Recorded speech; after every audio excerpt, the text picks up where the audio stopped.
What's up, YouTube? I am tired. Dude, I'm tired of fighting with this thing, man. I'm fighting. Wait a minute, y'all. Last fight that I'm about to lose. Wait a minute. Come in here. Blurry. Focus. Alright, because I'm going to be leaning back. I am sick and tired of fighting with this AC unit. It is hot as hell in the Philippines. I'm on vacation. Still trying to do some reactions. Now my back hurt, and we got to do another 2 or 3 more hours of videos. So y'all hit that subscribe button, hit that bell. Let's check this out. Cops unlock predator phones.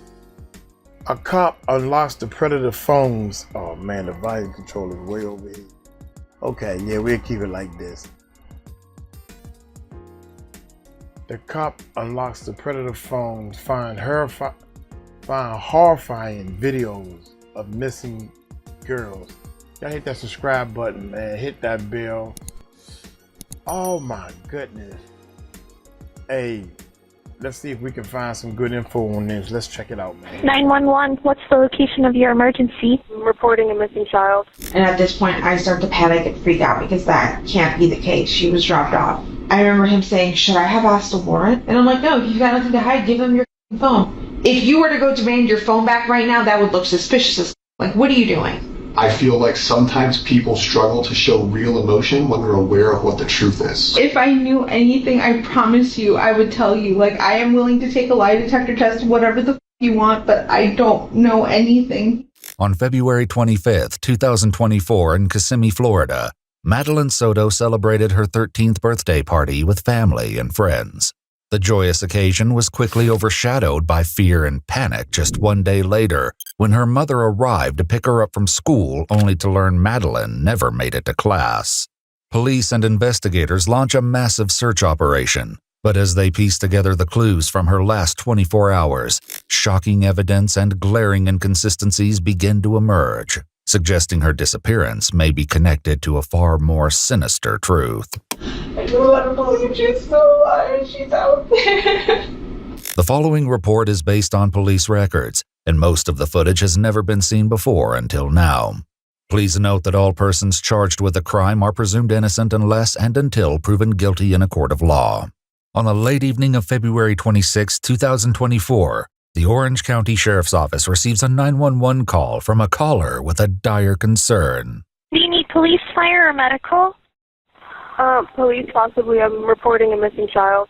Okay, and the child that you're trying to report missing, are you calling on behalf of the parent? Yes, on behalf of the mother. Okay, and then how long has it been, though, since you guys have last seen her? Since this morning. She was dropped off at school this morning, and apparently she never showed up. We called everyone we knew. No one's seen her. After collecting more details, the dispatcher assures the caller that a deputy will arrive as soon as possible. However, no help arrives. She calls back 2 more times, attempting to express the urgency of the situation. Do you need police, fire, medical? No, it's not a medical issue. We have a missing child since this morning. We already called 3 times. Yes, ma'am. I see you. This is waiting for a deputy to respond. You're waiting for a deputy response? Yes, ma'am. And how long more do we need to wait? It's a child missing. I understand that, ma'am, but I'm just not able to give out ETA. I don't know when they'll be there. So this is not important for you guys? Really? Ma'am, we are very busy in the area. Look, I understand they'll be there as soon as they can, okay? The chilling reason for the delay and what had deputies in the area so busy would soon raise more questions about the timing of her disappearance. At 7:48 p.m., Deputy Joseph finally arrives at the scene to meet with the missing girl's mother, 35-year-old Jennifer Soto, and her boyfriend, 37-year-old Stephan Stearns. Hi there. Hey there. Hey there. What's going on? So, was dropped off close to school this morning, but never made it. I went to pick her up from school. I'm sorry, 1 second. Yeah. Go ahead, sir. Are we looking for another kid or we have a kid? Looking for another one. With more than one missing child in the area, the fear that she may have been abducted remains a possibility. So she was supposed to be dropped off at school, didn't make it to school. Didn't make it to school. I went to pick her up from school today, and she never came out. I got an email from the school saying she was absent, but I also messaged her teacher, and he looked at her entire attendance today and saw that she was completely not at school today either. Okay. So she never made it. Just had her 13th birthday. 13. What was she last seen wearing? Green hoodie, white Crocs, either blue or black pants. I think black shorts. Do you know if she has like friends in the area? She does, but she doesn't know where they live. I asked all of them. Is this like, does she like have any places that you guys know that she'll usually be at? Any friend's house? Any places that like she likes to hang out? Typically, no. Not typically? No. Okay. By any chance, does she have a phone number or a phone? She does, but she left it at home today. I have it. You have it. And I've already gone through her messages. Okay. How about, does she have like Apple Watch? No. She's got a device. The only device she's got on her right now is her school laptop. Her school laptop? Is that trackable? I don't think so. You don't think so? It should be. It should be. If the Wi-Fi is turned on, it'll try to connect to the Wi-Fi. So if I like circle here. It connects to any USB system. Without her cell phone, the laptop is their only hope of tracking Madeline's location. Attempts were made to locate the laptop, but unfortunately, the last pinged location was near downtown Orlando on February 22nd, 4 days prior to her disappearance. She don't have a history of running away or anything? She was hanging out time kind of? Possibly, I don't know. She got dropped off. She was like, so she's embarrassed by his car. So she didn't want to be dropped off at school. She wanted to be dropped off like half a block away so she can walk. It's an image thing. She's in the face. But he dropped her off half a block away and drove away. Okay. Did she ever go to school though? No, we called school. She was walking in that direction. She was rifling through her backpack, just looking for something. I thought maybe she was just looking for headphones before she got her walking on. Yeah. But she was just kind of, shambling over in that direction. It looked the same as any other morning. A sudden phone call puts the room on high alert as family and officers alike wait to hear if it's news about Madeline. Hello? Yes? Hi, Principal. I'm okay. How are you? Stephan leads officers to the location where he believes he dropped her off for school, but apparent struggles with his memory give them a less than ideal start. Was it here? It was along this stretch. I couldn't remember the exact spot, but it was around where these communities were. Oh, thank you. So it's like around where these communities were. Okay. And it's just like in this stretch, like we could see the overpass down there. Where's the school? Just on the other side of the overpass.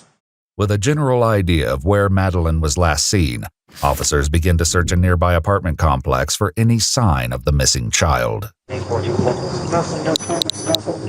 cameras as of right now. I can't believe that in this day and age, there's no cameras pointing out anywhere. Yeah, I'm trying to see if we can find something.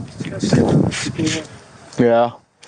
Meanwhile, Deputy Joseph appears to have better luck as he reviews surveillance footage at a church half a mile from Madeline's school, where a young girl fitting her description was captured on camera in the early morning hours. There's like a car full. Yeah, he left and she walked onto property. And then she actually doubles back onto property. I guess she left. So she's still sitting there. And Ventura, what's the other? What they were saying, right? She left her phone on to me. It's like, that feels intentional. You know? Like, I don't want to be tracked. I'm going to try bumping it up like 10 minutes to see if she's still there. Yeah. Oh, wait, there is a person getting out of the car. Mm-hmm. She's gone by 9. Hopeful that Madeline's movements can be tracked, a K-9 search unit is dispatched in the intersection near the school where Madeline may have walked. The stakes are high and every second counts, but after nearly 15 minutes of searching, they've yet to pick up her trail. I mean, if I had to guess, get out of there. If I had to guess, you probably went that way. But, ow! He dumped her off here, or he dumped her off up ahead? Okay. And she walked this way, coming down. So her scent's probably all over here anyway. Yeah. Yeah, that's a tough one. What are you telling me? No. Okay. Yeah, we can call it. Back at the church, Deputy Joseph shares what he saw on the surveillance footage with Madeline's aunt. It's blurry video, but it looks like a child sitting right there. And I don't see her getting into anybody's car in the video. I see her sitting on property for give or take 10 minutes, and then walking off property. I don't know which way she went from there and get more video. Like that show the bridge or anything? No. Speculating that Madeline may have wandered away on her own, the officer asks if there's anywhere she may have gone that she wouldn't want her mother to know about. I have no idea. We checked your phone. I didn't see any Crazy stuff. Me neither, yeah. I didn't see her trying to plan anything with anyone. And I just really don't think she's the type to do that. Just walk up and leave. I don't see her doing that at all. The mystery of Madeline's disappearance eludes law enforcement as a challenging night of searching meets a disappointing end. Despite their exhaustive efforts, the haunting question of where Madeline has gone and why leaves everyone grasping for answers. The following day, on February 27th, officers begin canvassing local neighborhoods, and the family makes multiple appearances and television interviews. As news about Madeline's disappearance spreads, some residents begin feeling the emotional impact. Oh, is this about that little girl? Yeah. Oh my God, I've been crying all day long.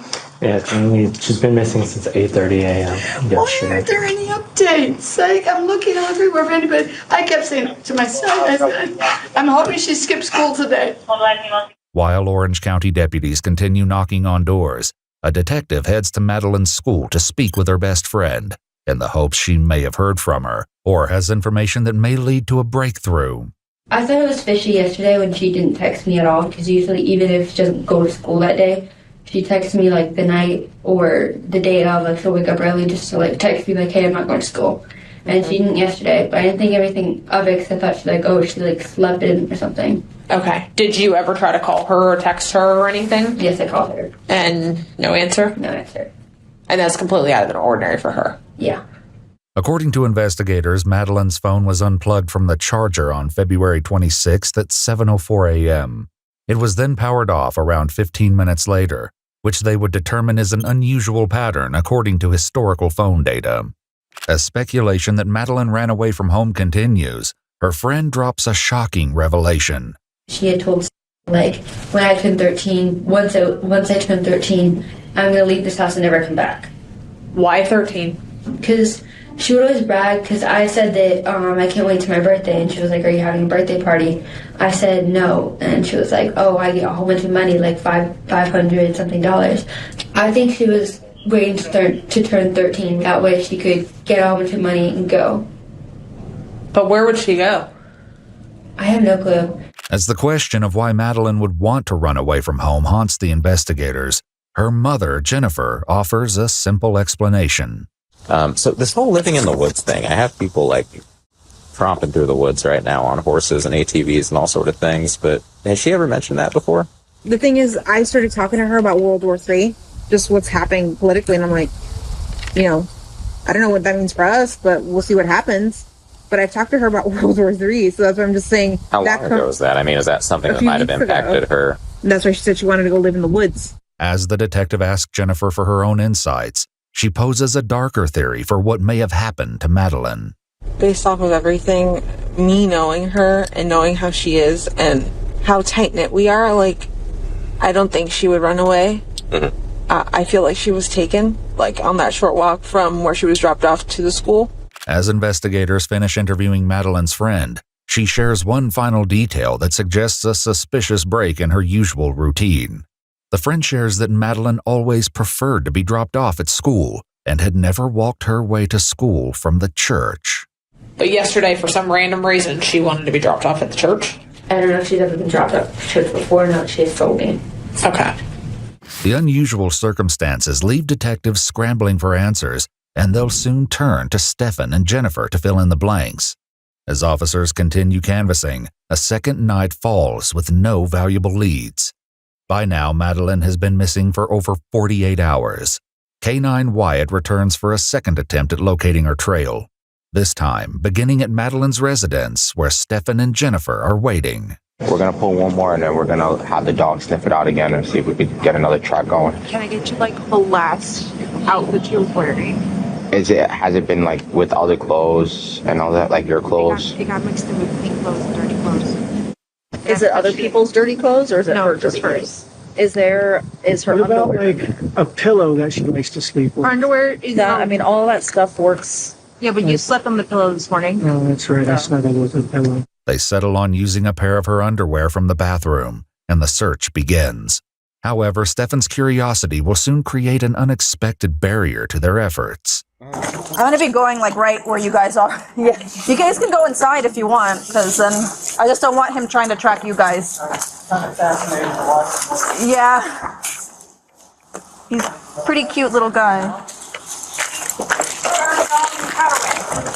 Just as long as everybody's inside, I'm not gonna go inside. I'm just gonna start at the front door. He's trying to open the door. Oh god, he opened the door. Sorry, he knows how to open doors. After only a few minutes of searching, Stephan is seen lingering just around the corner, leading to frustration with the canine's handler. No, sorry.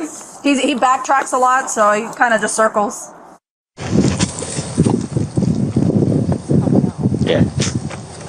After being told that it's distracting.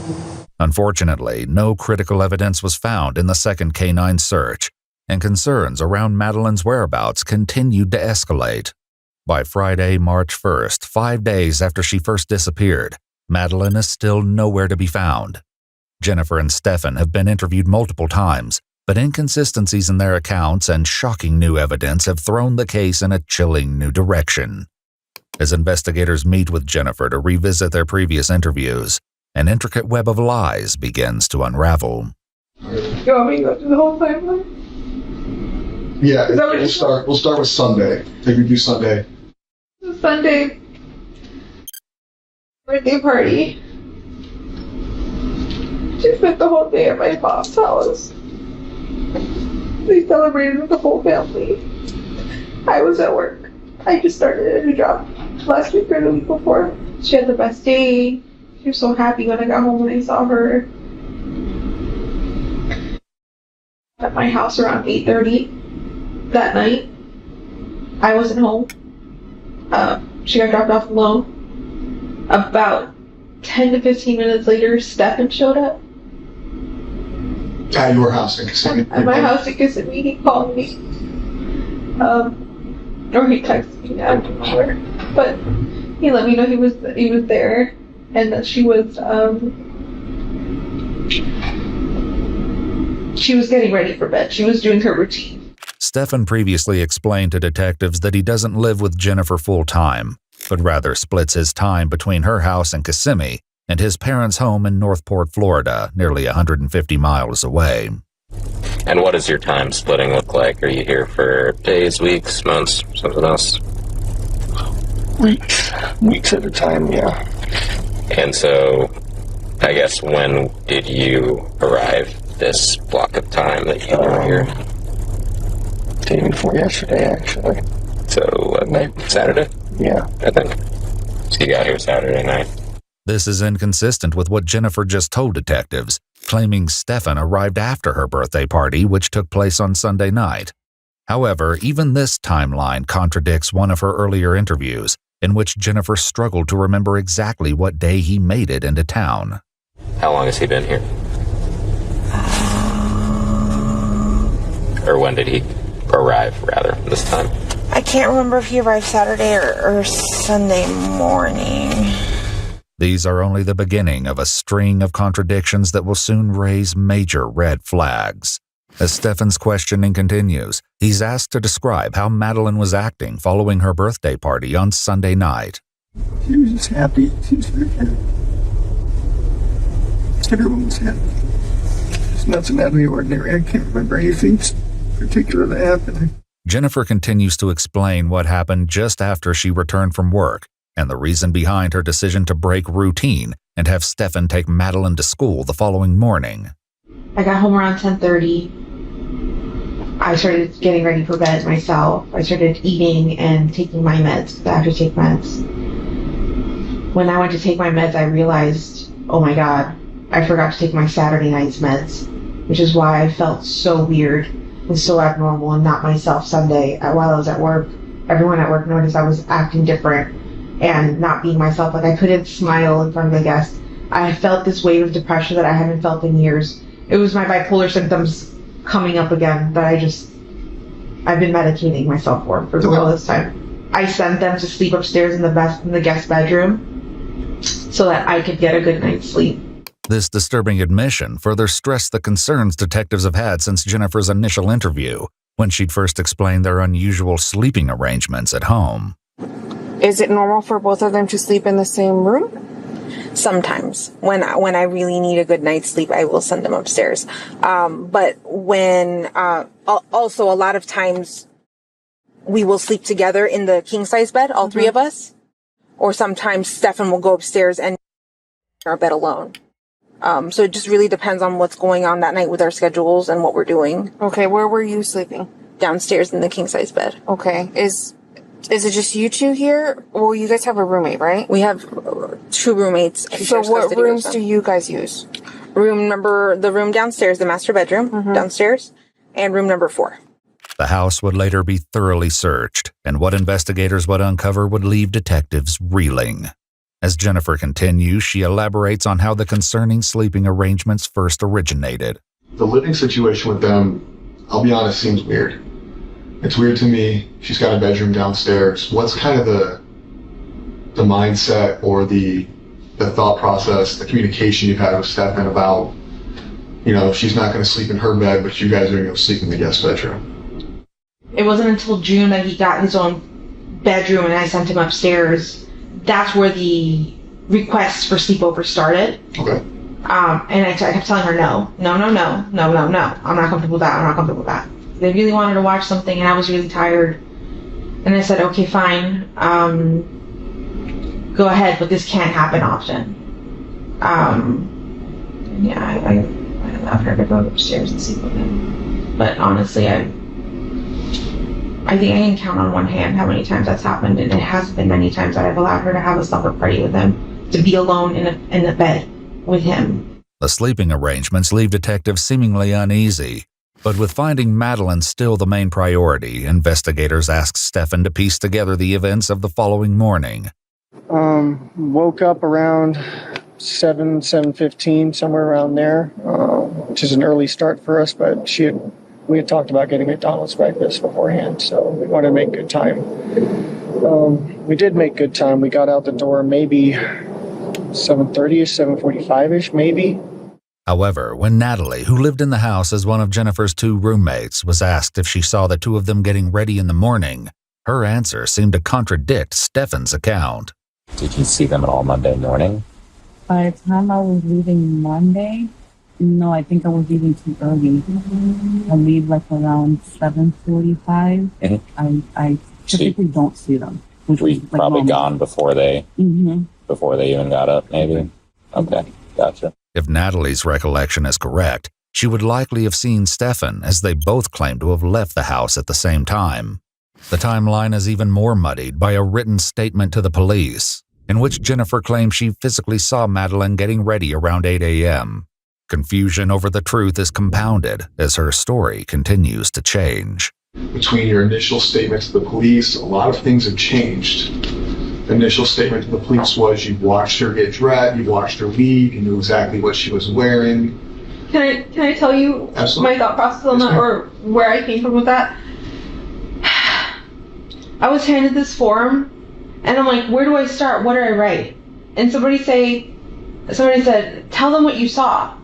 And so I started with I saw. And then I wrote out what I wrote out.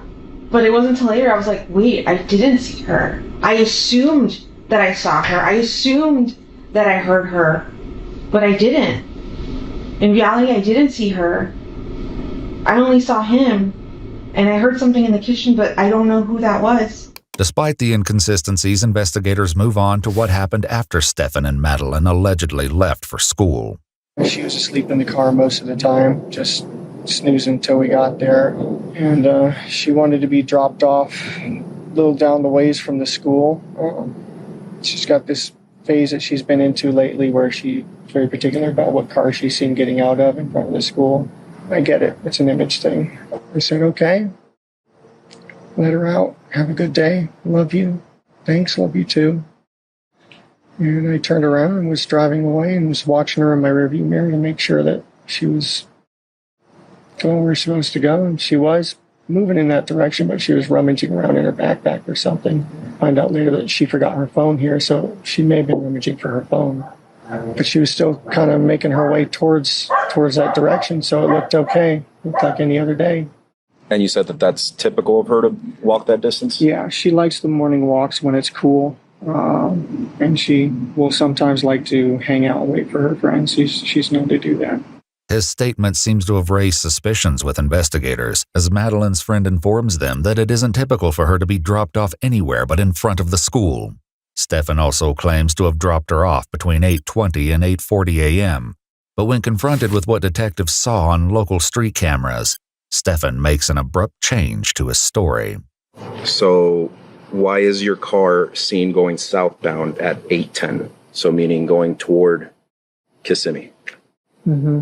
I had forgotten my gate clicker. I'm sorry. I forgot. I had gone back to the house real quick after we left. I actually had to go through the front gate and use my parking pass to grab my clicker. So it was the wrong time. I'm sorry. Like I said, I was guesstimating these times. I'm not a morning person. Okay. So yes, we'd gone out. How far did you get before you came back down?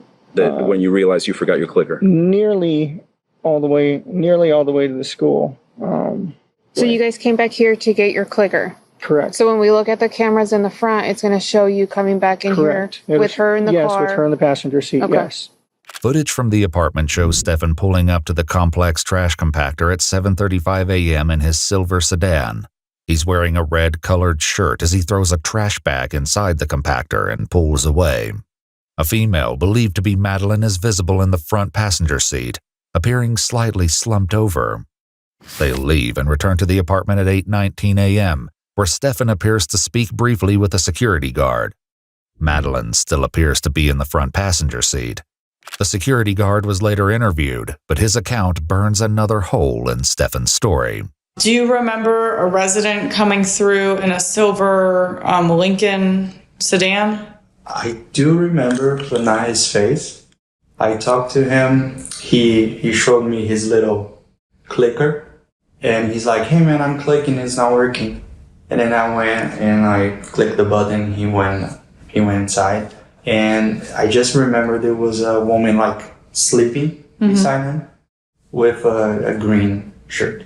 If Stephan already had his gate clicker, his reason for returning to the complex falls apart, leaving investigators to question what else he may have lied about.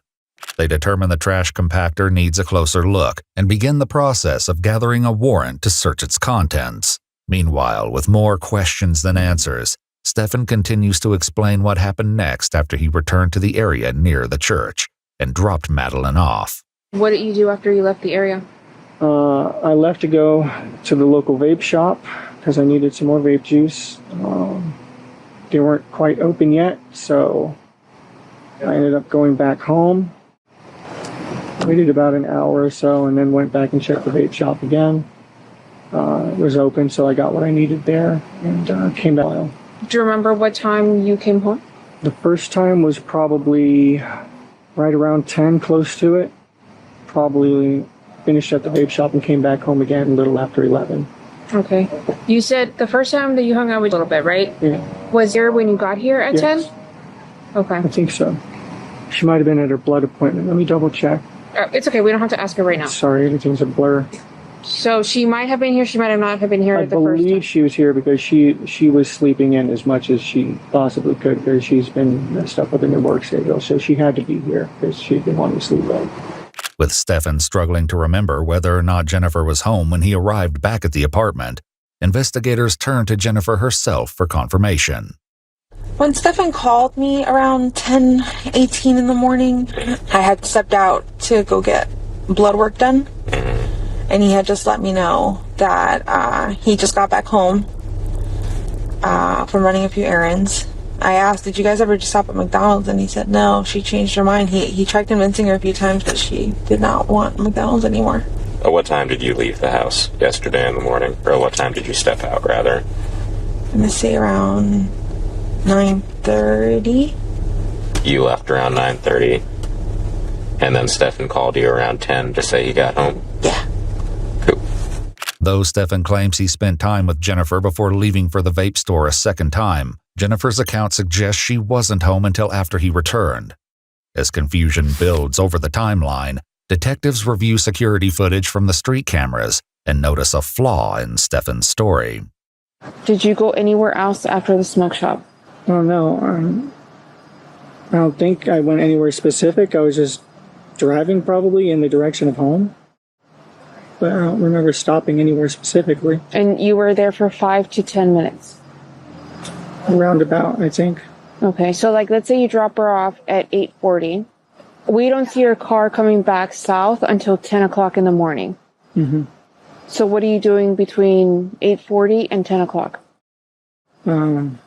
Cruising around a little bit. Okay, but I asked you earlier, you know, like what you were doing, and you said you were there for like 5 or 10 minutes, and then you came back home. I mean, I don't know what to say. It was just a normal day. I didn't have anything important to do. The smoke shop was supposed to open soon, so I made my way over there. Wasn't any particular rush, though. Okay, but can you help me explain to them, because I don't know the explanation or the answer to this question, okay? So can you help me explain to them why there's such a delay in the time? No. With Stephan unable to provide an answer, more surveillance footage will need to be reviewed to track his movements. Meanwhile, a suspicious act by Stephan raises serious alarms for investigators. I left my phone at home in the morning, too. I was so busy riding Herd over to get us out the door on time that I left my phone. She left her phone. Okay. We both left our sound phones. like a great big liar. Did you have your phone when you went to the smoke shop? Not the first time after I dropped her off. I was still without it. I got my phone and went back to the smoke shop. Okay. Later when I got home. And then I also noticed, I was checking your call history. I noticed that you don't have anything before this morning. Is that unusual on your phone? No, it's a new phone.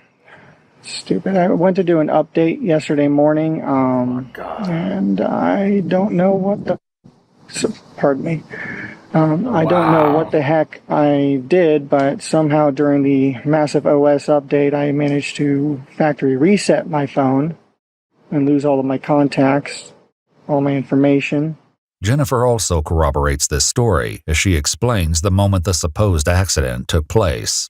And I said, how the hell does that happen? That gives you options now when you reset your phone? He goes, yeah, apparently I wasn't paying attention and I just pressed the button and it happened.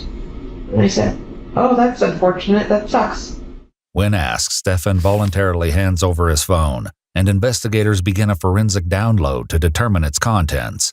They uncover that at 12:12 p.m. on February 26th, the phone was factory reset by manually navigating to the device's settings, and that it had nothing to do with a system update. They also discovered that a password must be entered and that it's unlikely, if not impossible, to be done by accident. In the meantime, Jennifer explains that Stephan had an intense reaction to leaving his phone in the hands of the police. So earlier that day, I think Detective Hunt came, or somebody came, and asked Stephan for his cell phone. If he would willingly give it up so that they can look at it, or if they would need a warrant. And I remember him saying, should I have asked a warrant? And I'm like, no, if you've got nothing to hide, give him your phone. And I think we hung out in the house for a little bit, and then when you guys came in the evening, and you guys told us to wait outside, and we waited in my car, he started getting very anxious and very panicky, going, I want my phone back. I want my phone back. And I said, listen, at this point, it's their phone. It's theirs for ever. I don't give a shit. We will buy you a new phone. It doesn't matter anymore. Whatever they need, they need. Like, let them look at it. And he's like, I just want my phone back. And I'm just like, are you trying to make yourself more suspicious? Because, like, if you were to go demand your phone back right now, that would look suspicious as like, what are you doing? What they would later discover hidden in the data would shock investigators and completely change the course of the case. Meanwhile, as Stephan's account of the day continues, he explains that he left the apartment once again around 12:30 in the afternoon. I had a couple errands to run over on 192. She was talking about making a BJ shopping list. She just wanted to make sure I was back in time for us to both go pick up So I was visiting some card shops around the area on 192. I'm kind of a nerd, so we had a new trading card game release, and I was seeing what the situation was with it. Jennifer describes Stephan as an avid gamer who collects figurines, trading cards, and retro toys such as Tamagotchis. Do you remember what places you visited? Yeah, Coliseum of Comics. Stopped by a couple Targets, and I was going to go to House Rules Games down by Oak and 192. But I didn't make it that far. I got a flat tire on the way. Between the factory phone reset and now the flat tire, the suspicious circumstances keep adding up. Jennifer continues, explaining what happened as the time approached to pick up Madeline from school. 2:30 rolls around, and I'm already calling Stephan, and he's not picking up his phone. About 10 minutes later, I get a phone call from him going, I just got back home. I left my phone home again. I'm so sorry. How long ago did you leave? And I said, about 10 minutes ago. He goes, I'm so sorry, I missed it. I really wanted to go with you. And I was just like, it's fine. Investigators attempt to pinpoint where the tire change occurred, but once again, Stephan seems to struggle with his memory. Do you remember where you got your flat tire? It was on 192. I pulled into one of those plazas somewhere. Do you remember the name of the plaza by any chance? Though investigators were unaware at the time, Stephan's flat tire would eventually be the key to a massive breakthrough in the search for Madeline. Meanwhile, Jennifer explained she went to the school to pick up Madeline, and more inconsistencies come up. 4:10 rolls around, and she's still not out, or 4:09. And then at this point, I'm feeling the pressure from the cars behind me. I'm like, okay, they're all full. They're all waiting for me to leave, and she's not here yet.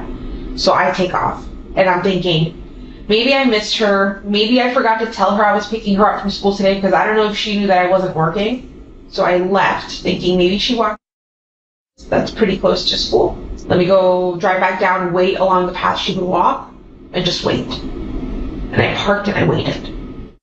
Maybe somewhere between 5 to 10 minutes. She still wasn't there, and I looked at the time and I'm like, okay, she should be back at my mom's office by now. Maybe she took a different path and I didn't see. She's still not here. And I'm like, that's really strange. And I think at this point I call Stephan and I tell him she didn't make it. She's absent today. There's no attendance of her at all today. Later that evening, Jennifer, Stephan, and concerned family members met with police to report Madeline missing. Detectives noted several discrepancies in Jennifer and Stephan's accounts. Jennifer initially claimed she saw Madeline getting ready for school, later saying she only heard her. Curiously, she'd corrected Stephan on what Madeline was wearing earlier, despite initial statements that she never saw her. White Crocs. Either blue or black pants. I think black shorts. Black shorts? Yeah. Black shorts? Mm-hmm. Okay.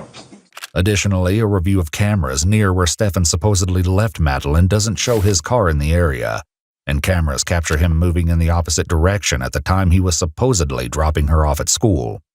A license plate reader also captured Stephan 9 miles away in St. Cloud at the time he was supposedly heading toward House Rules Games in Kissimmee, where he disappears from cameras for approximately 54 minutes. With suspicious circumstances surrounding Madeline's disappearance, police prohibit Stephan and Jennifer from re-entering their apartment on the night of February 27th, 1 day following Madeline's disappearance. Jennifer's reaction to the news was far from what investigators expected. I think at this point, when I noticed that forensics was locking down the house and you guys said we couldn't come back, I told him to call his dad. Because I had a feeling y'all knew something and it was going to come down on him. And I'm just like, they're focusing on the wrong person. They have the wrong person. In my head, I'm convinced you guys are that you had the wrong person. I started saying to him, like, I think they're focusing in on you. Like, you need to call your dad and I think we need to get you a lawyer. How did he feel when you said he needs a lawyer? He didn't believe me. Like, when I told him, like, don't you see forensics is closing down the house? Wow. They know something, or there's something, like, they know something's happening. They wouldn't be locking down the house this way if they didn't have suspicions of something. On the night of February 27th, after the police seized Stephan's phone in their apartment, they booked a hotel with Stephan's dad, Chris, a retired Orange County police deputy. Chris will soon speak with police, sharing his own fears and suspicions about his son. Meanwhile, the following morning, Stephan's sudden absence from the hotel doesn't go unnoticed. The following morning, I wake up, I think around 9 o'clock in the morning, and Stephan's not there. And I remember thinking, he left again without his phone and didn't tell anyone where he was going. That's suspicious as again. Why is he trying to... Well, we took his phone, so he got a new phone? He didn't get the new phone until later that day, where his dad woke up, came to our hotel room, and then handed him a phone. But he rolled in around 11:15, rolled in with a cup of Wawa, and said, "Oh, I'm so sorry, I was just driving around. I grabbed some Wawa on 182 and got lost. I didn't know how to get back to the hotel, but I'm here now." And I'm just like, detectives are about to show up. What the would have happened if they showed up and you weren't here? Like, you would have been a fugitive. Like, what are you doing? And he was just apologetic about not telling anyone where he went. But he had a Wawa cup and he said he was up at 192. Yeah, but in reality, I know that he truly took my car in the middle of the night to Northport, Florida, and was down there for an hour and came back. Cameras capture Stephan leaving the hotel lobby at 4:35 a.m. in Jennifer's car. A license plate reader captures him again 1 mile from his parents' home in Northport, Florida, nearly 150 miles from Kissimmee, at 6:29 a.m. Investigators urgently speak with Stephan's dad, Chris, as their suspicions surrounding Stephan's activities solidify their suspicions about it being connected with Madeleine's whereabouts. Did he tell you he was in Northport today? I'm assuming he did it based on your reaction. Okay. So, can you take a seat? Or? No. Okay. He was in Northport. Yes. We have more than enough reason to believe that Stephan was in Northport today, at the exit that you take to your house. Our concern is we're conducting a missing person investigation. Yeah. Given the proximity of that exit to your home, what we're trying to find out is if she's just hanging out in your house, you just wanted to get her somewhere safe, we want to put eyes on her, make sure she's okay. Chris contacts his wife, who's currently at their house in Northport, to let her know that local police are on the way. Meanwhile, Chris theorizes that if Stephan were hiding Madeleine, there may be another place worth searching. They're going to come over and want to search a house for, apparently, can I tell them? Yeah. Apparently, Stephan made a trip down to Northport last night. Or this morning, I should say. I have no idea. But there's a storage unit, but he wouldn't have access to the keys to the storage unit because I have the only key to it. And that would have been locked in my car, and he would have had to come in my room, which he didn't have a key to get into it. Chris cooperates fully, giving police permission to search his home and the storage unit in Northport for any sign of Madeleine. Meanwhile, Chris describes a haunting suspicion he shared with his wife once they learned of Madeleine's sudden disappearance. When I left last night, I said, hey, I turned to her, I said, do we really know? Is he capable of doing something harmful to her? Why would you suspect that? Because some inconsistencies of phone calls he had with me didn't add up, okay? So I'll give you the sequence. He calls me mid-afternoon, 3-ish, maybe 3:45 or something, and say, I just had a flat tire. Okay, how the did you get a flat tire? You just drove over to Kissimmee. You took her, maybe you're running an errand, but where would you have gone to get a flat tire? It was several hours later, around 5 p.m., when Stephan told Chris that Madeleine never showed up for school. Meanwhile, Jennifer shares similar concerns about his activities. Him disappearing to Northport. What the hell was he doing? That is suspicious. I mean, now that I know that that's where he went, that is suspicious as all. Why did he go to a storage unit facility? What was he grabbing? What was he trying to dispose of? Or what was he trying to hide in the... That to me is suspicious. What Stephan was doing in Northport and how it's related to Madeleine's disappearance will be revealed later. The home and storage unit are searched, but no sign of Madeleine is found. In the meantime, Stephan is brought to the police station just after his return to the hotel on February 28th, unaware that his many lies are about to catch up with him. What happened to him? Flat tire. I haven't changed a flat tire in about 10 years, so I made a rookie mistake and had my thumb too close to where the jack and the frame meet. And it slipped, and the frame came down on my thumb and pinned it between the jack. What about the other scratches? Courtesy of a janky tire iron and the road. Did you bleed at all? Yeah, this one had some blood and this one had some blood, but not much. It clotted fast. Do you know what popped your tire at all? No idea. Tire just started going floppy and then pretty worn out way floppier and then just completely freaking separated. Thank God we had a spare and a jack. Janky as it was. So typically when changing a tire and stuff, you tend to get brake dust and dirty and all that? Yeah. Did you happen to... Positive that I breathed in some freaking brake dust or tire dust or something because I was coughing the rest of the afternoon. What'd you end up doing to clean up or stop the bleeding and stuff? Nothing, actually. I just went home and washed my hands and that was it. Your clothes get all messed up and all, or? Not bad, surprisingly. What were you wearing, by chance?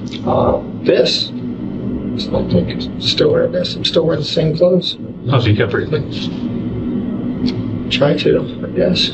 Earlier surveillance footage showed him wearing a red shirt as he threw away items in the trash compactor, left the apartment complex, and returned with Madeline. However, when he's captured on camera at a smoke shop later that morning, his clothes have changed. You weren't wearing a red shirt? I was wearing a red shirt early in the morning. But I changed clothes later because that shirt was in a couple days without one. And the flat tire happened after that. After further review of security footage from the apartment complex, Stephan was seen visiting the trash compactor multiple times throughout the day. At 4:35 p.m., around the time Stephan claims he learned of Madeline's absence from school. I've been trying to wait till this thing get juicy. We might cut some of this out, man. But, dude, who? Oh, my God. You know they know what kind of clothes you got on. All these cameras all out here, man. He's seen throwing away a piece of a damaged tire. However, this wasn't the only thing Stephan discarded. I'm too old to lie to people. Too old to beat around the bush. And we seem like we're having a generally good conversation right now. Okay? The only thing that I ask for from you is, and I will reciprocate, I want you to be honest with me as much as I'm being honest with you. Okay? Nowadays, cameras are everywhere. Okay? So, we see you at the guard check. Okay? We see you go by the dumpster. Okay?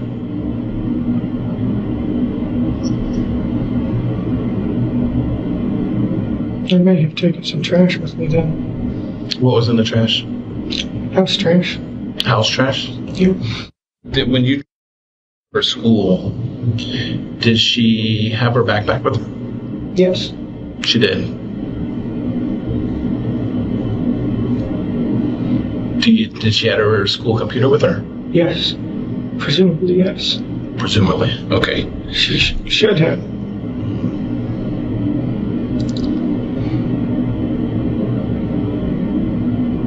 Man, I want to reach over and smack upside his head. Dummy! Once again, this goes back with the whole honesty thing. Dummy! There was things in that trash bag that got thrown away that probably shouldn't have been thrown away. Near the tire, a Hawaiian print backpack, school laptop, and one white crock were found, all believed to belong to Madeline Soto. Stephan's story of watching Madeline walk toward the school with her belongings falls apart with this devastating discovery, prompting the detective to make a desperate plea for the truth. Well, I can confidently tell you, she did not go to school with her backpack. How's that? Because we found it in the trash.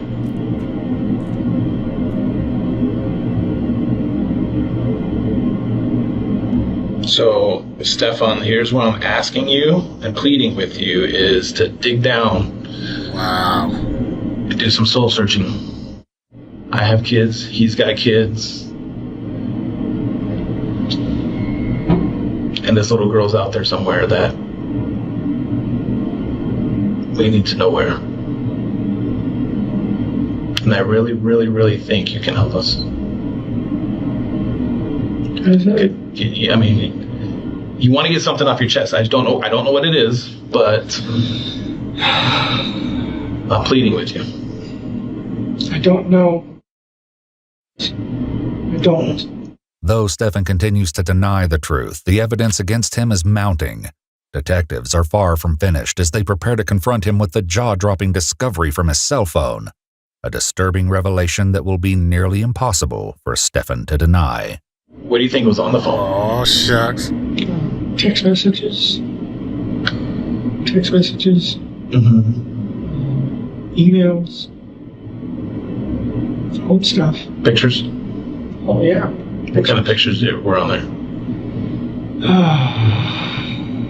Training card pictures. Lightsaber pictures. Disney pictures. Do you have a Google account? Yeah. Do you save pictures to your Google account? Sometimes. Or is it automatically? I know sometimes that's crazy. Phones sync to a cloud and. Yeah, I think it backs up to Google. Mm-hmm. And then sometimes when you reset your phone and your phone updates and puts these apps back on your phone, sometimes they will put the images back on your phone. I'm not sure. Okay. Do you have I assume so. Do you have any pictures of you? Probably. I mean, we went to Disney, took selfies on the train. She got back from Puerto Rico and had her hair braided. We got pictures of that. All sorts of pictures. Family events. Any other pictures you think of? On February 28th, 2 days after Madeline's disappearance, the digital forensics team was able to recover hundreds of images and videos from the phone and a Google Cloud account. The images date back as far as when Madeline was only 8 years old. Wow. Though few images show Stephan's face, a unique black mark on his genitals would later match those seen in the photos. Wow. More discoveries would later come from his search history, with horrifying implications. Here's where I'm going to be brutally honest with you. There's a phone. And I'm pretty sure you know what some of those pictures are about. You're a very intelligent person. And I don't want you to discredit yourself by saying you don't know about all the pictures that are on your phone. Wow. You understand what I'm saying? So do you want to add to the list of pictures?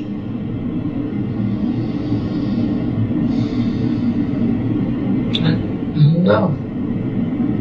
Should I be talking with a lawyer right now?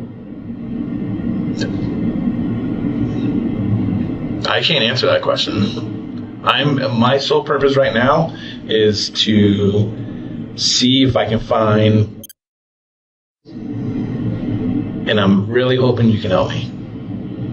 Okay. Well, I'd like to try to help, but I feel like I should probably have a lawyer present at this point. In a nearby interrogation room, Jennifer is presented with the distressing evidence. However, her initial reaction leaves investigators in shock. We have his phone. We were able to get into his phone. And there are some very, very unfortunate graphic pictures with... I wish I could tell you this was all a made-up story, but it's not. Did you ever suspect anything like this? No? You okay? How are you feeling right now? I can't breathe. Is this a surprise? Is there photos of her? Mm-hmm. Yes. So you know how we have his phone? Obviously, that's how we were able to find the photos in there. I don't want to believe that this is true. Can I see some of that evidence? What makes you believe that it's not? I thought I knew him long enough. Though investigators insist the photos are true, Jennifer continues to ask them to show her the proof. Despite their concerns that the images may be too difficult for her to see, they ultimately reveal one of the images to her. Jennifer's reaction, however, will soon lead the detective to a chilling conclusion. So what do you think should happen to Stephan? I'm afraid to say press charges, but what else? There's a side of me that wants to say he's innocent, that this doesn't happen. Can I make one decision now and change my mind later? If I decide not to press charges now, could I change my mind and press charges later? It's a lot to digest. Okay, so I don't want to make you answer that right now. But when we come back, we'll talk more about it. She's our main focus. That's where I'm at. I know that the acts happened, but I'm not convinced that he didn't take her to school. I'm not convinced that he's the reason she's gone. Because if this had been going on for so long, what's the motive? Why Monday? Why that day? Why the day after her birthday when we were supposed to spend the entire week together and have such a great time? Like, we had plans. Like, we knew we were just going to be together that week and we were going to have a good time. So I just can't think, like, why? When you say what's the motive, what are you assuming? That she was taken. Not that anyone that I know has done something to her, because I feel like nobody I know would do something to her, would hurt her, would murder her, anything like that. In addition to the photos, Man, I think they both crazy, man. This is sick. Wow. several items were located in a search of their apartment, including a firearm found in Stephan's room. In Madeline's room, a phone tripod was located inside a drawer, and a pair of men's underwear was found in a laundry basket. Police noted that a specialized light source was used on Madeline's bed, and areas of fluorescence were observed on her comforter. Additionally, Madeline's school notebook was found and appeared to contain graphic depictions of sexual acts. The evidence is enough to charge Stephan with sexual battery, and after more evidence is collected by police, he is placed under arrest. The investigators are still looking for Madeline, and despite the overwhelming evidence of Madeline's victimization, it still isn't enough to convince Jennifer that Stephan had something to do with her disappearance. We know what happened. What if he's telling the truth about dropping her off and driving away and driving around in circles and getting to the vape shop? Because I know there's banks around, right in that same plaza. There must, in an Amstop. There must be video of him pulling into that plaza. This is when the police officer got to look at somebody and say, how can you be so stupid? How can you be so stupid? How can you be so dumb, lady? Really? I know why you acting stupid, because you in on it. I know exactly why you trying to cover it up, because you knew about this. And waiting. What do you mean? What's your question? If you guys have found evidence of him being in front of the store like he said he was, like it's possible that his story might be true and somebody else could have taken her. Like, I'm just thinking, like, what if we're focusing, like, okay, the sex things happened, right? But what if that's completely a side thing and not having to do with this, like her missing? 2 days after his arrest on March 1st, Madeline is still missing, and the detective once again confronts Jennifer, this time to share a troubling concern. I think at a certain point throughout this relationship, you became aware of it. And for whatever reason, your reasons are your reasons, whether it was discussed that it would stop, whether it was discussed how it would go, that you feel some sense of guilt. A lot of the news statements you've given kind of, again, my opinion only, I don't speak for anybody else, whether it's in this room or out of this room, bother me. I feel like some of your sadness is not real sadness. I feel like when you gave the interview with Fox 35, it was not sincere. Looking at that video one time, I didn't feel like your cries were sincere. And I'm not saying that because you're a bad person, but her going missing, her disappearance, if you have knowledge of how it happened, where it happened, an inclination, that emotion's not going to feel sincere because you're already aware of what happened. I would. It's almost becomes a lie at that point. If I knew anything, I promise you, I would tell you. Like, I am willing to take a lie detector test, whatever the you want, but I don't know anything. He's never mentioned anything. I've never seen any signs. I tried watching her like a hawk. I thought I was doing a good job, but I wasn't. Regardless of whether Jennifer was aware of the situation, the reality remains that Madeline hasn't yet been found, and uncovering where she is and what may have happened to her is still the priority. We currently have upwards, probably 200 people working on finding. Anybody who is somebody is involved. Yeah. So, regardless of the circumstances, those people don't get to go home. Those people don't get to go back to their families. Those people don't get to live their lives and go back to their primary jobs. This isn't something that's going to stop or go away. I can tell you, and I know detectives expressed to you that the thought process at this point is this is a homicide investigation. Yeah. Based on the evidence I've seen, based on the videos I've seen. Further review of the surveillance footage, which shows Madeline traveling with Stephan in the early hours of February 26th, leads detectives to draw a heartbreaking conclusion. They note that the slumped position, with her head leaning, is not a common sitting position, and horrifically, perhaps indicates that Madeline may not be alive. Additionally, footage captured in a parking garage shows what appears to be Stephan carrying Madeline from the front passenger seat to the trunk at approximately 9:41 a.m., the time when Stephan claimed to be meandering around while waiting for the vape store to open. Without her body, however, their conclusion is only a theory. Meanwhile, a startling admission by Jennifer will soon lead to a brutal confrontation by the detective, whose patience appears to be wearing thin. Have you talked to Chris about Stephan needing a lawyer? Yeah. When? I think when you guys showed me the photos. So we showed you photos. No. So dumb. No. I knew that was true, right? That's evidence. That's for real. That's happening. But I kept thinking, they're going... I don't know why I can't tell you why my brain kept thinking, no, he didn't kill her. Not that he didn't kill her, but she's still missing. She's still out there. She was taken. Yes, he's done this to her, and that's not okay. But I swore I felt in my body she was still alive. She was still out there. I told Chris to get him a lawyer because I felt like you guys were chasing the wrong person. That's but crazy. You weren't. Because you offering him a lawyer is very weird. That's very weird. Stupid. I know.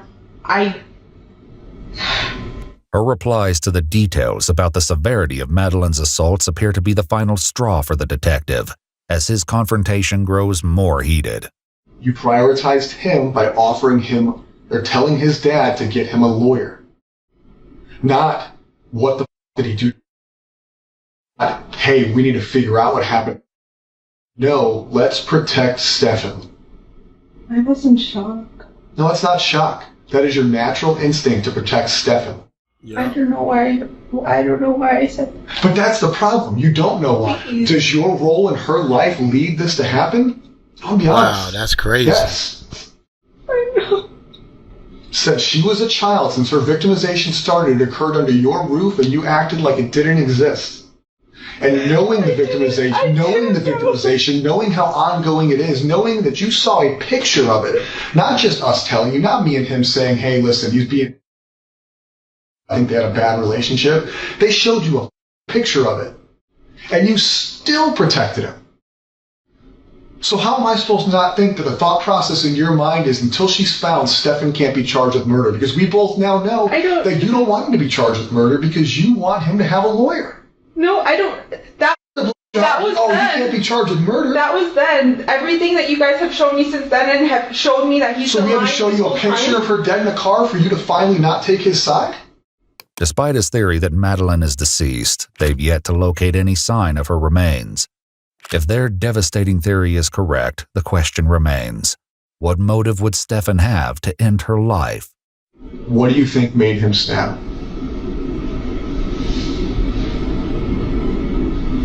I don't know. Theories, I keep hearing. Tell me your theories, because here's the deal. We don't go home until she's found. No, I know. So what are your theories? What I've heard is, what if she upset him and threatened to tell me and say that she was going to tell me and he needed to shut that down? That's the only thing. What do you think? I don't want to believe he killed her. But for me to are telling me he must have killed her Sunday night and snuck her body out in the morning. That photo you guys showed me of her slumped in the car. You don't want to believe he killed her. I want to believe she's still alive and that she got kidnapped, but that doesn't seem like that's the case at all. Yeah. I know, my brain just wants to believe something else. I just want to believe she's still alive and she's out there. Explain your reasoning behind those assumptions and we'll move forward day by day. So he had access to benzos and I think Lunesta. What are those? I'm not familiar with that. Benzodiazepines are anxiety medications which relax you and can make you sleepy. Okay. And Lunesta, I think, is a sleeping medication, like for insomnia. So I don't know if it's possible he gave her something and she was drugged. In those photos that you showed me where you're saying she's dead, maybe she was drugged. But if she is dead and it was done upstairs, I could just only imagine that he choked her. I don't know how else you would kill someone and not leave a mess. Horrifically, a search for the medication sevoflurane was discovered in Stephan. I'm sorry, man. I'm so sorry. She is sick. There's something mentally wrong with this mother. That's her daughter? You are sick. To still protect this, your daughter is missing. For days, they done searched with the dog. He claimed that he dropped her off. It's clear that he didn't drop her off. But maybe y'all wrong. Really? You need to look at this video. And you need to watch yourself. That's what you need to do. You need to watch yourself. This is ridiculous. Y'all need to check stuff like this out, man. Only imagine that he choked her. I don't know how else you would kill someone and not leave a mess. Horrifically, a search for the medication sevoflurane was discovered in Stephan's Google account on February 12th and 14th. It's described as a volatile anesthetic that provides hypnosis and amnesia and is most commonly used for surgical procedures. An additional search was made to determine whether or not the medication would show up in tests. Still, based on what he's seen, the detective isn't willing to entertain the idea that Madeline was merely sleeping. We know he killed her. We know he drove out of there on Monday morning. We know he discarded her backpack in the trash dumpster. We know he discarded her laptop and one shoe, right? So all her property was discarded to look like she's gone. That way he doesn't have evidence with him. But then you have all these suspicious times of when he's left and come back and he's gone here and gone there. So what do you think he was doing on all these suspicious times? He's roaming 192. What do you think? Knowing what you know now we can play. You know she's dead. You know that we've given you information. What do you think, knowing what you know, he was doing on 192? He was doing here. He was doing here. He was doing in Northport. What do you think? So him leaving early in the morning and driving around aimlessly somewhere. I feel like he stashed the body at that time. When he came back and then left again. But see, it's daytime. Like, how could you move a body or move something in daytime and not be seen? But like, I feel like he went back to check to make sure he did a good job or to move the body again. I don't know. Detectives would eventually discover what Stephan was doing. She is so stupid. This is how stupid she is, y'all. This is how stupid she is. She don't even realize that the way she answers, not the answers she give.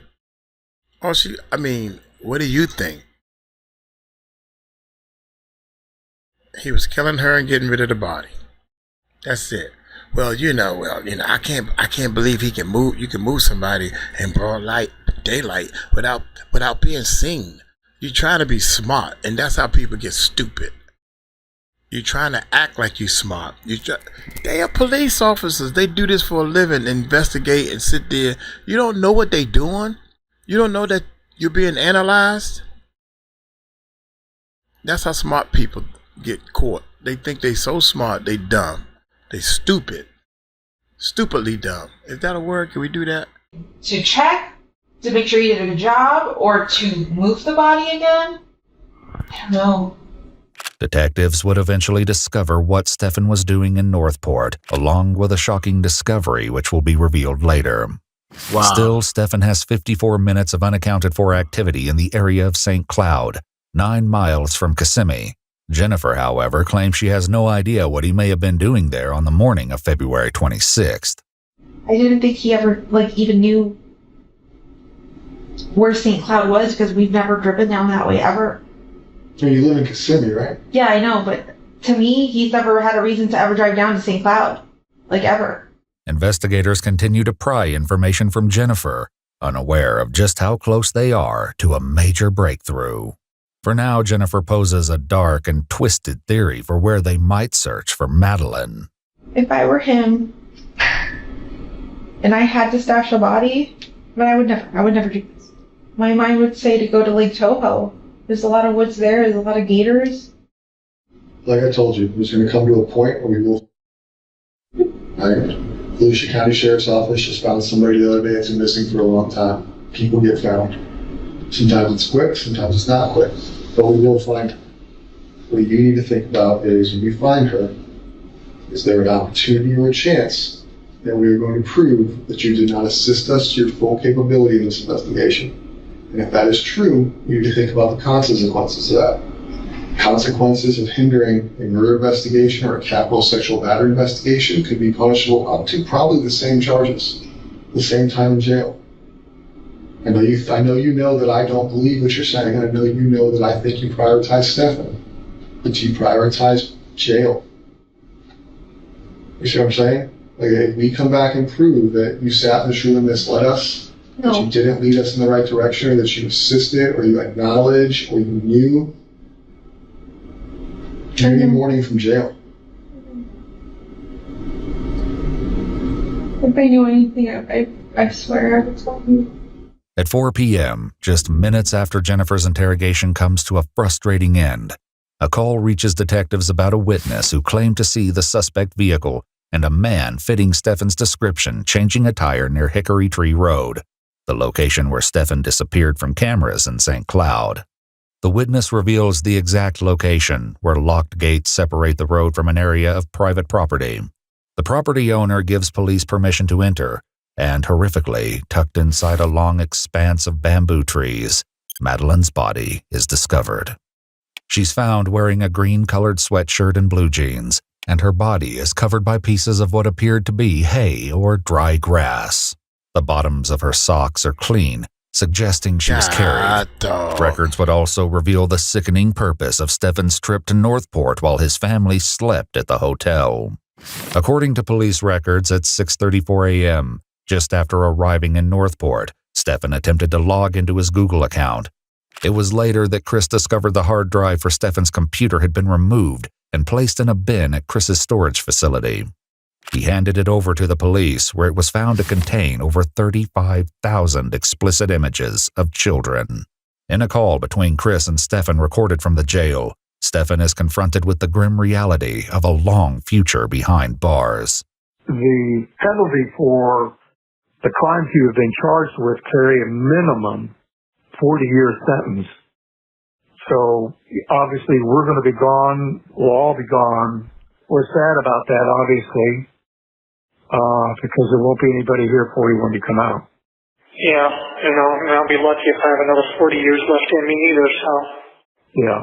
I wish there was a way that, you and I can have a conversation, all of us could have a conversation to understand what's taken place, how this came about, how you arrived here, because it would help us better understand the situation, because we're at a loss for understanding how all this came about. I mean, we're just totally baffled.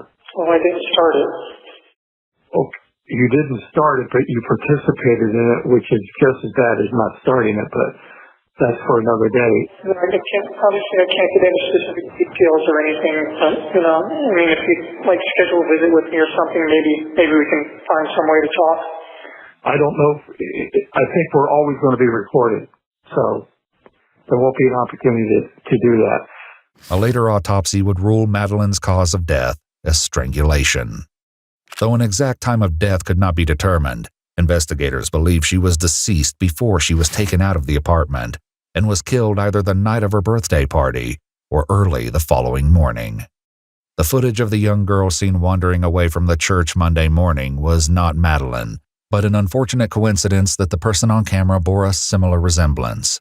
Stephan is being held without bond and is currently facing multiple charges, including 13 counts of sexual battery, 7 counts of lewd molestation, 39 counts of unlawful possession of obscene materials, and first-degree capital murder. On April 26, 2024, 37-year-old Stephan Michael Stearns entered a plea of not guilty. His jury trial is set to begin on September 22, 2025, where prosecutors intend to seek the death penalty. He currently awaits his fate at the Osceola County Jail in Kissimmee, Florida. Jennifer has not been charged with any crimes related to the disappearance or murder of Madeleine Soto. Wow, that is crazy, man. And they did not do anything. The mother, I'm assuming, I think that she's the mother. This thing started off so boring to the point I can't even remember if that's the mother. I think she's the mom. And she ain't know what was going on. This man got all this pictures.